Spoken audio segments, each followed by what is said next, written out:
Dimanche 7 juillet 2024, Arte diffusait Queen, We Are the Champions, un documentaire sur le plus grand hymne sportif de tous les temps.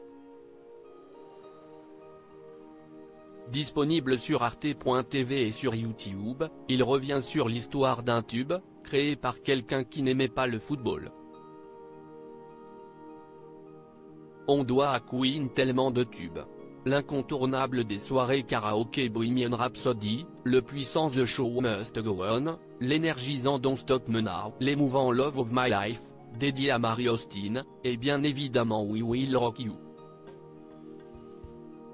Mais tout en haut de ce beau palmarès, une des chansons du groupe menée par le très charismatique Freddie Mercury, fait fureur depuis des années dans les stades. We Are the Champions. Dimanche 7 juillet 2024, Arte diffusait Queen, We Are the Champions, un documentaire qui revient sur l'histoire de cette chanson devenue emblématique pour les fans de football, et de cricket. Désormais disponible sur arte.tv et sur YouTube, il dévoile les secrets d'un hymne qui avait vocation à en devenir un. Le genèse de We Are the Champions, le titre culte de Queen au début des années 70, un nouveau groupe de rock arrive comme un ovin sur la scène britannique. Peter Hinds, machiniste pendant 11 ans à leur côté, raconte ses débuts.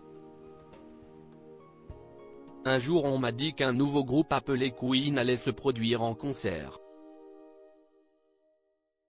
Personne n'avait jamais entendu parler d'eux. Et ils sont montés sur scène en portant des pantalons de satin moulants, des talons hauts et des chemisiers de femmes. Freddie arpentait la scène comme s'il y avait une véritable foule devant lui, se souvient-il. Il croit très vite au potentiel de ces nouveaux venus et les suit pendant leur première tournée au cours de laquelle il n'assure que les premières parties d'autres artistes. Jim Jenkins, biographe de Queen qui intervient aussi dans le documentaire Arte, raconte le jour où le déclic a eu lieu. En 1977, le groupe s'est produit à Stafford. Pour le rappel, le public s'est mis à scander « You'll Never Walk Alone », qui est l'hymne du Football Club de Liverpool, un classique pour les fans de foot. La foule tapait des pieds, applaudissait, hurlait et chantait à tue-tête. Ça a vraiment bouleversé Freddie et Brian. À tel point que tous deux se sont mis à composer des chansons à l'issue de ce concert. Quelque chose est né à ce moment-là. Pourquoi Freddie Mercury a-t-il souhaité écrire We Are the Champions? Brian May, membre encore actif de ce groupe de légende, prend la parole à son tour. Une fois rentré, on s'est demandé ce qu'on devait faire après cet événement. Et surtout, ce que ça signifiait pour nous. De toute évidence, notre public faisait maintenant partie du spectacle, alors autant l'y intégrer. Ce propos est appuyé par Peter Hinds qui raconte avec ferveur et affection la personnalité du leader du groupe. Freddie ne faisait toujours qu'à sa tête. Un jour il est allé voir les autres pour leur annoncer qu'il était en train de travailler sur une chanson qui parlait de football. On s'est tous dit, mon Dieu, mais qu'est-ce ce qu'il raconte?